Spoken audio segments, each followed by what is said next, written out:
నీతో నేను కొన్ని విషయాలు మాట్లాడాలి. అది విన్న తర్వాత నువ్వొక నిర్ణయం తీసుకోవాలి. తల్లికి ఉన్నట్టే పిల్లల మీద తండ్రికి కూడా హక్కు ఉంది. కానీ మీ అమ్మేమో నాకు ఆ హక్కులు ఇవ్వకుండా అడ్డుపడుతోంది. ఇంకా నాకున్నదేమో ఒకే ఒక్క దారి.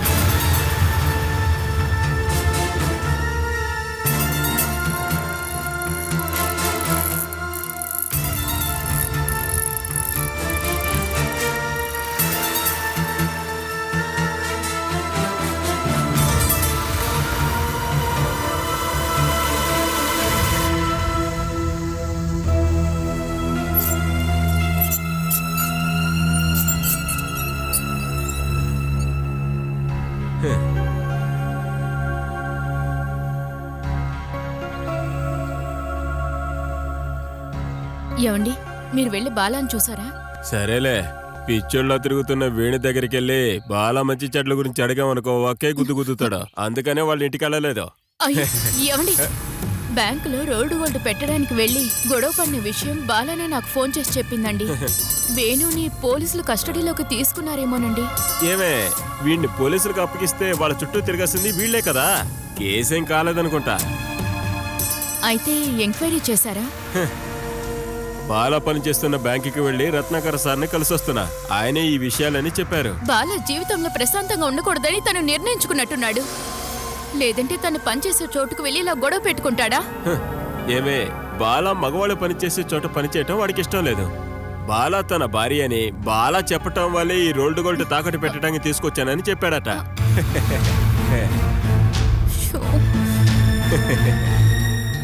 ఇంకా బాలానే వేణు భార్య అని అక్కడ ఎవరికి కూడా తెలియదు. వాడు చెప్పింది వాళ్ళు నమ్మలేదు. ఇంకా నేను కూడా నిజం చెప్పలేదు. ఏమైంది? మీరు ప్రతిదీ మొహం మీద కొట్టినట్టు చెప్పేస్తారు కదా. చెప్పాల్సి వస్తే వాడి జీవిత కథ అంతా చెప్పాలి. నేను వాడి అన్నాను కాబట్టి వాడి జీవిత కథలో నా పేరు కూడా ఉంటుంది. అంతేకాకుండా రత్నాకర్ సార్కి ఈ విషయం తెలిస్తే నా పరువు కూడా పోతుంది. లేకపోతే ఇదంతా ఎప్పుడూ చెప్పేసేవాడిని. ఈ కథను బాలాని ప్రశాంతంగా ఉండనివ్వడు. అతన్ని వదిలించుకుంటేనే మంచిది. అప్పుడు పిల్లల బాధ్యత సరి సమానంగా పంచాల్సి వస్తుంది. వేణు తన మనసులో ఏం పెట్టుకుని ఇలా నడుచుకుంటున్నాడో అర్థం కావట్లేదు. బాలా ఉద్యోగం పోతే వేణు పస్తులుండాల్సిందే కదండి. ఏమే, దానికి ఏదో ఒక ఏర్పాటు చేస్తుంటాడే వాడు. దాని గురించి నాకు తెలియదు. కానీ ఇప్పుడు వేణు సుమేష్ తోనే ఎక్కువగా తిరుగుతున్నాడు. సుమేషే కదా, ఈ తిరగటాలన్నీ ఆగిపోతాయి. లేదంటే నేనే ఆపేస్తాను. ఇప్పుడే ఈ విషయాలన్నీ ఎవరితో చెప్పకూడదనుకుంటున్నాను. ఇంకా ఈ విషయాలన్నీ నేను దాచుకోలేను. ఎవరికన్నా బయటికి చెప్పాలనిపిస్తోంది. ఏంటి, మీరు ఇంకేమైనా చెప్పాలనుకుంటున్నారా? కుట్రలు చేసే రాజకుమారుడు సుమేష్ ఉన్నాడు కదా, వాడే చేస్తాడేది. ఏమే, ఆశా మనసులో వాడికి గొప్ప స్థానమే ఉంది కదా. కానీ వాడి నిజస్వరూపాన్ని బయట పెట్టే ఆధారం నా దగ్గరుంది. మజీద్ అన్న కొనిపెట్టిన దుబాయ్ ఫోన్. ఈ ఫోన్ వల్లే నాకు లాభం కలిగింది. బంగారం, నాకు డబ్బు అవసరమైనప్పుడు ఎన్నోసార్లు నిన్ను తక్కువ రేటుకు అమ్మాలని ప్రయత్నించాను. నన్ను క్షమించురా. ఇప్పుడు నువ్వు నాకు చేసిన సహాయం ఇక పైన నాకు తిండి కొరత లేకుండా చేస్తోంది. ఇందులో అంతలా ఏం ఆధారం ఉంది? అది నేను చెప్పను. ఇదిగో నువ్వే చూడు.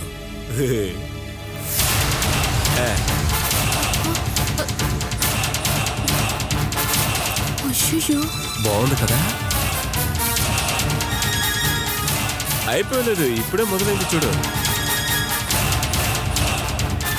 ఈ అమ్మాయి ఎవరండి? ఈ అమ్మాయి ఎవరా? ఏమే, ఈవిడే ఆ హోటల్లో బాల సుమేష్ తో చూసిన అమ్మాయి.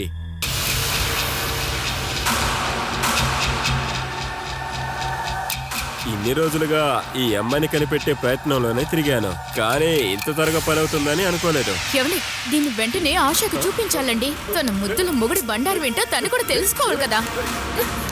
ఏవే, ఇప్పటికీ నీకే చూపిస్తున్నాను, ఇంకెవరికి చూపించను. ఇప్పుడు ఇది అడ్డు పెట్టుకునేనే సుమేష్ తో మన జీవిత బేరం మాట్లాడబోతున్నాను. వాడి దగ్గర నుంచి ఎంత పిండాలో పిండిన తర్వాతే వాడి జీవితాన్ని నాశనం చేసి అప్పచెప్తాను. అప్పటి వరకు ఈ బాంబ్ నా చేతుల్లో ఉండటమే మంచిది. వెళ్ళవే వెళ్ళ.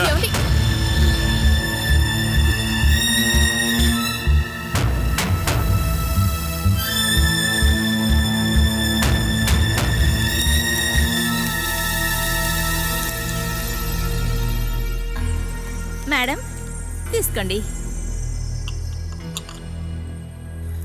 అయినా సుధా టీచర్ మనకి ఎంత ద్రోహం చేసింది కదా. నీకేం ద్రోహం చేసిందే? నాకు కాదు, ఈ కుటుంబానికి, ముఖ్యంగా సూరజ్ సార్కి. కళ్యాణి తన ట్యూషన్ టీచర్ అనే కదా అనుకున్నావు.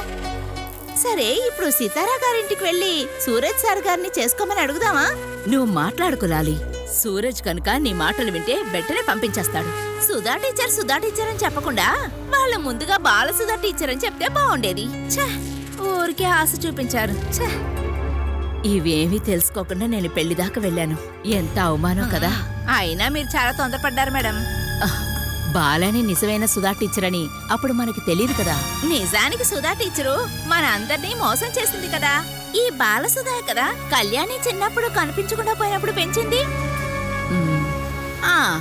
అప్పుడు బాలసుధా కూతురికి ఇంకా కళ్యాణికి ఒకే వయసు.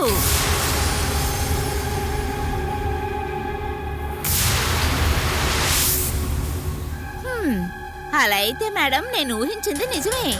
ఆ బాలసుధ కళ్యాణికి బదులుగా ఆవిడ తిరిగిచ్చింది తన కూతుర్నే. అవును మేడం, ఖచ్చితంగా పాపని మార్చేసింది. అరే ఏంటి లాలి నువ్వు నోటుకొచ్చినట్టు వాగుతున్నావు? అయ్యో మేడం, ఎవరైనా పేదరికం అనుభవించేటప్పుడు మన బిడ్డకి మంచి ఆహారం, మంచి సౌకర్యం కలగాలని ఏ తల్లి కోరుకోదు చెప్పండి. అందుకే తను సొంత కూతుర్ని మనకిచ్చేసి సూరజ్ సార్ కూతుర్ని తను తీసుకుంది.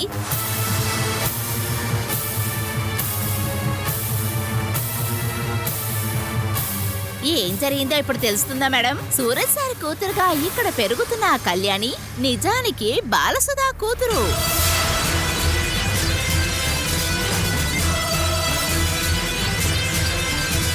సూరజ్ సార్ గారి కూతురే అక్కడ పెరుగుతోంది.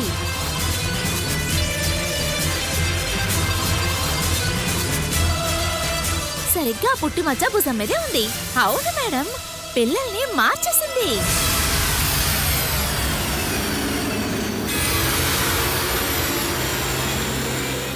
ఇక్కడ సూరజ్ సార్ గారి కూతురుగా పెరగాల్సిన అమ్మాయి అఖిల. పాపం, మనం వెంటనే సూరజ్ గారికి ఈ విషయం చెప్దాం. అసలు నీకు ఎలా దొరికిందే ఈ కథ? ఇలాంటి పుట్టిమచ్చ కథలు చెప్తున్నట్టు సూరజ్కి తెలిసిందంటే నిన్ను బయటికి పంపించేస్తాడు. నన్ను బయటికి పంపిస్తే సమస్య తీరదు. ఒక DNA టెస్ట్ చేయండి, నిజం బయటపడుతుంది.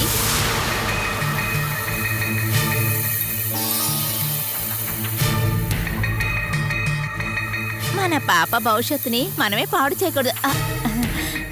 నాకు వంటగదిలో కొంచెం పనుంది. టీవీ ముందు కూర్చొని అన్ని సినిమాలు, సీరియళ్లు చూస్తుంది. ఆ తర్వాత అందులో నుంచి ఒక్కొక్కటిగా కథలల్లి చెప్పడం అలవాటైంది. బిడ్డని మార్చుంటారని తను చెప్తోంది. ఆ రోజు బాలసుధ తిరిగిచ్చింది తన కూతుర్నేనంట.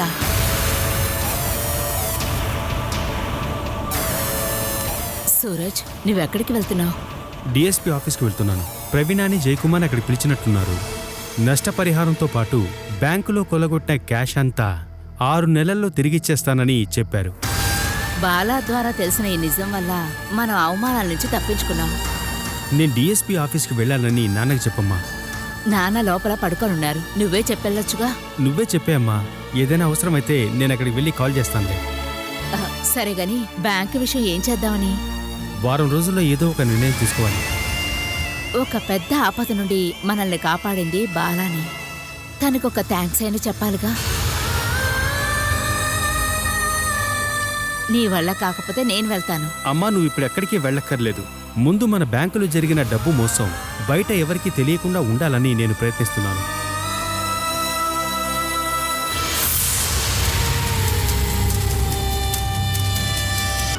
నేను ఇంట్లోనే ఉన్నాను. తర్వాత వైఫ్ కొంచెం వైలెంట్గా ఉంది. లేదు రఘు, నేను బయలుదేరిన తర్వాత కాల్ చేస్తా. బెంగళూరు ప్రోగ్రామే కదా, అది దాదాపు ఫిక్స్ అయినట్టే. ఓకే, నేను కాల్ చేస్తాను. అది ఎవరండి? బెంగళూరుకి ఎవరు వెళ్తున్నారు? నేను పోయిన వారం చెప్పాను కదా, దుబాయ్ ఉద్యోగం గురించి. ఆ ఇంటర్వ్యూ బెంగళూరులోనే జరుగుతోంది. మీరు వెళ్తున్నారని ఎవరికి చెప్పను. ఎవరితో చెప్పొద్దు.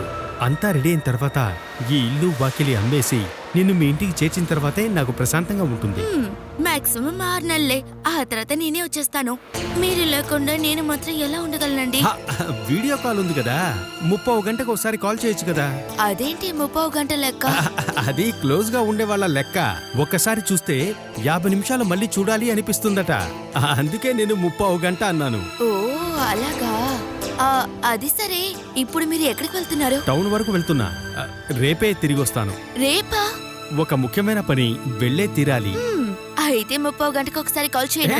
అదంతా ఏమొద్దు, ఒక రోజంతా మాట్లాడకుండా ఉండడమే మంచిది. అప్పుడే కదా మరుసటి రోజు ప్రేమ పెరుగుతుంది. సుమేష్, నువ్వు మళ్ళీ ఎప్పుడు తిరిగి వస్తావు? ఆ, రేపు మధ్యాహ్నంలోగా వచ్చేస్తా. ఇంటి నుండి వీళ్ళ నాన్నగారు ఫోన్ చేశారు. నేను ఎప్పుడు తిరిగి వస్తానని అడిగారు. నేను తిరిగి రాగానే మిమ్మల్ని తీసుకెళ్తా. నేను మీకు ఒక విషయం చెప్తాను. మీ కుటుంబంలో కలగ చేస్తున్నానని అనుకోకండి. వేణు నుండి మీరు కొంచెం దూరంగా ఉంటే మంచిది. అవును, నిజమే. పోయిన వారం వేణుబావ వచ్చినప్పుడు మీరేదో రహస్యంగా మాట్లాడుకోవటం చూశాను. అతనితో మంచైనా సరే చెడైనా సరే మీరిద్దరూ కొంచెం అతనికి దూరంగా ఉండడమే మంచిది. ఎలా అయినా సరే ఈ ఇంటిని అమ్మేసి తన్ని తీసుకుని ఎక్కడికైనా వెళ్తేనే మీరు ప్రశాంతంగా ఉండగలరు. అతయ్య, నేనిప్పుడు ఆ పనుల మీదే ఉన్నాను. ఇప్పుడున్న పరిస్థితుల్లో ఎవరి మీద కోపం చూపించలేం. అందుకే కోపం అవసరం లేదు, కొంచెం దూరంగా ఉంటే అదే చాలు. లేదంటే ఆ వేణు మీకు సమస్యగా మారుతాడు. నేను చెప్పాల్సింది చెప్పాను, ఆ తర్వాత మీ ఇష్టం. ఏమండి, అమ్మ చెప్పింది కూడా నిజమే. ఒక్కసారిగా వదిలించుకోలేం కదా. కొంచెం కొంచెంగా దూరం చేద్దాం. ఆ లోగా దేవుడు దయ తలిస్తే నడి రోడ్లోనే వాడు గిలగిలా కొట్టుకొని చేస్తాడు.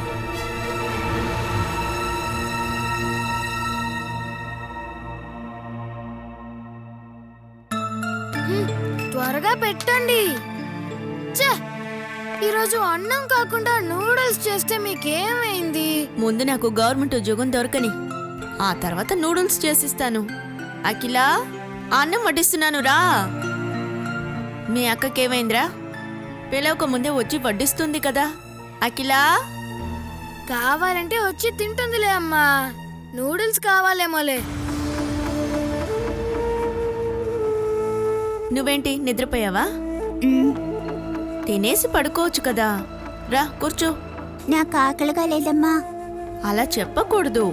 రాత్రిపూట భోంచేయకుండా పడుకోకూడదు. నాకు తినాలనిపించట్లేదమ్మా.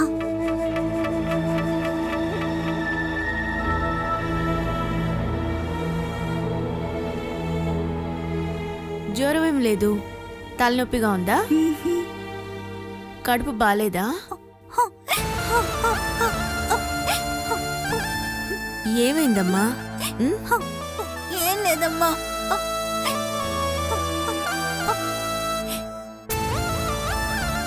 నువ్వు వెళ్ళి పడుకో.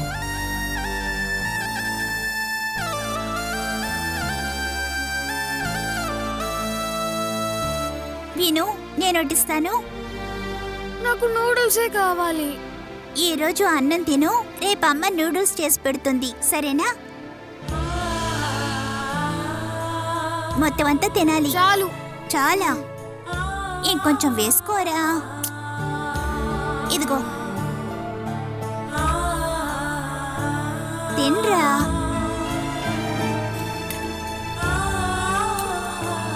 మొత్తం తినాలి, సరేనా?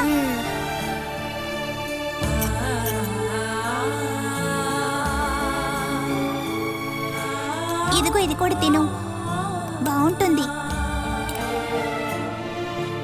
ఇంకొంచెం కావాలా? కొంచెం వేసుకో. ఇది కూడా కలుపుకొని తింటే రుచిగా ఉంటుంది.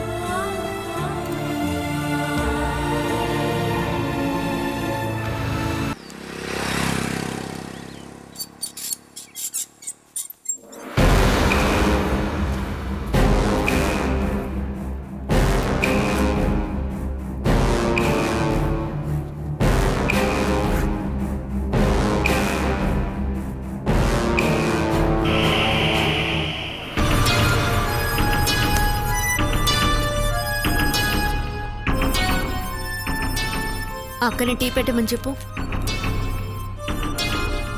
ఎక్కడికి బయలుదేరారు? మా ఇంటికి. లేచి నడిచేంత బలం రాగానే ఇక భార్య బిడ్డల అవసరం లేదు కదా. ఇక్కడ దొరికే వసతులు మీ ఇంట్లో అయితే దొరకదు. ఏ, నాకిక్కడ భవనం కట్టించి 2 పని మనుషులు పెట్టావు కదా. నాకు వీలైనంత వరకు చేశాను. ఇప్పుడు మీరు ఎదురు చూసి వెళ్ళేది అక్కడ 2 రోజుల కంటే ఎక్కువ దొరకదు. మీ ఆరోగ్య పరిస్థితి ఏమీ బాగోలేదు. మీరు స్పృహ తప్పి పడిపోతే అక్కడ ఎవరు చూసుకుంటారు? యాక్సిడెంట్ అయ్యి లేవలేని పరిస్థితుల్లో ఉన్న మిమ్మల్ని షెడ్లోకి నెట్టిన మీ అమ్మ తోబుట్టువులే అక్కడ ఉన్నారు. అదంతా నువ్వు గుర్తు చేయక్కర్లేదు, నాకు తెలుసు. అందుకని నా ఇంటికి నేను ఒక్కడనే వెళ్ళట్లేదు.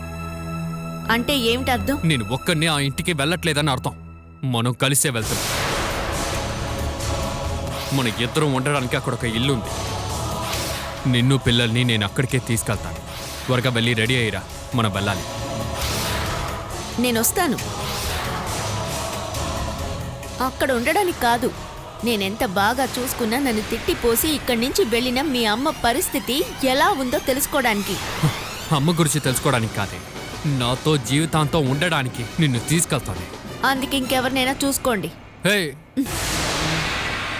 నువ్వు రానని మొండిపెట్టావంటే 2 పిల్లల్లో ఒకరిని నాతో పంపు. ఇక్కడి నుంచి ఎవరు రారు. అనవసరంగా నాకు అడ్డుపడకు. నేను అఖిలాని తీసుకునే వెళ్తాను. ఏంటి, మీ కొడుకొద్దా? ఓ, వాడు మీ కొడుకేనని మీకు నమ్మకం లేదు కదా? వీడిని నువ్వు తీసుకో, కొడుకు కదా. నీకు ఇష్టం వచ్చినట్టు పెంచుకో. మన కూతురు నీలాగా పెరగడం నాకు అస్సలు ఇష్టం లేదు. తనని నేను తీసుకెళ్ళి గౌరవంగా పెంచుతాను. మీ గౌరవంతో తను పెరగక్కర్లేదు. అది నువ్వు మాత్రం నిర్ణయిస్తే ఎలా? తాను ఎక్కడ పెరగాలో నేను నిర్ణయించుకుంటే చాలు. నాకు వాళ్ళ మీద తండ్రి అనే హక్కు ఉందే. అయితే ఆ హక్కుతోనే మీరు తనని పిలవండి. అడ్డు చెప్పకుండా అఖిల మీతో రావడానికి ఇష్టపడితే తీసుకెళ్ళండి. అమ్మా అఖిలా, అఖిలా, త్వరగా బయటికి రా.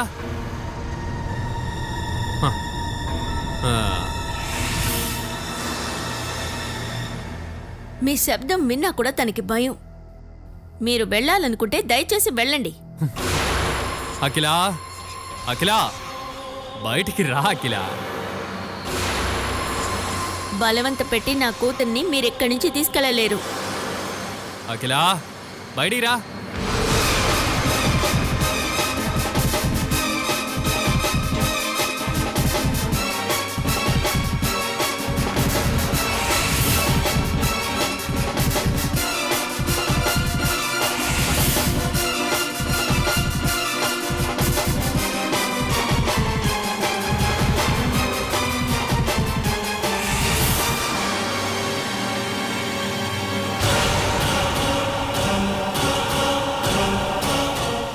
ఏంటమ్మా, ఏం చేస్తున్నావు? నా కూతురు నాతో వస్తుంది.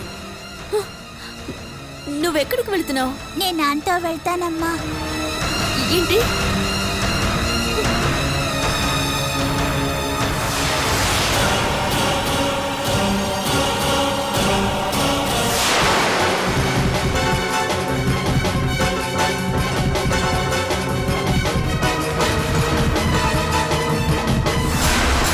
ఖచ్చితంగా ఏదో ఒకటి చెప్పి బెదిరించే వేణు అఖిలని తీసుకువెళ్ళుంటాడు.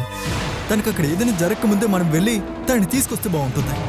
నేను కోపగించుకున్నాను, బ్రతిమలాడాను, కాళ్ళు పట్టుకుని వద్దు అన్నాను. కానీ అతను వదల్లేదు. నేను గొడవ పడుతున్నా నాన్నతో వెళతానని నా కూతురు చెప్పింది. తనే ఆయనతో వెళతానన్నప్పుడు నేనేం చేయగలను చెప్పు? శివ, నాకు నా కూతురు కావాలి. దానికి నువ్వు ఇక్కడే ఉండి బాధపడడంలో ప్రయోజనం లేదు. తిన్నగా పోలీస్ స్టేషన్కి వెళ్ళి నా భర్త నా కూతుర్ని కిడ్నాప్ చేశాడు అని కంప్లైంట్ ఇవ్వాలి. ఇక మనం టైం వేస్ట్ చేయదు బాలా, వెంటనే వెళ్దాం. తీసుకెళ్ళింది వాళ్ళ నాన్నేగా అని అంటే 8 సంవత్సరాలు జైల్లో గడిపిన అటువంటి మనిషి తన తండ్రా? తనని తీసుకువెళ్ళింది ఒక మానసిక రోగి, ఇంకా ఒక పచ్చి తాగుబోతు. ఆ విషయం మర్చిపోకు. నీ మీద ఉన్న కోపంతో తను ఏదైనా చేశాడంటే నష్టం మాత్రం నీకే బాలా.